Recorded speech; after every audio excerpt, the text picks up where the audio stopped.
ایک شخص حزم بن ابی کعب نے رسول اللہ کی خدمت میں آ کر عرض کیا، یا رسول اللہ، فلاں شخص معاذ بن جبل لمبی نماز پڑھاتے ہیں، اس لیے میں جماعت کی نماز میں شریک نہیں ہو سکتا، کیونکہ میں دن بھر اونٹ چرانے کی وجہ سے رات کو تھک کر چکنا چور ہوتا ہوں اور طویل قرات سننے کی طاقت نہیں رکھتا۔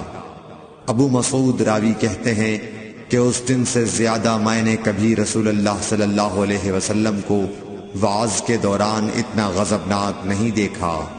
آپ صلی اللہ علیہ وسلم نے فرمایا، اے لوگو، تم ایسی شدت اختیار کر کے لوگوں کو دین سے نفرت دلانے لگے ہو۔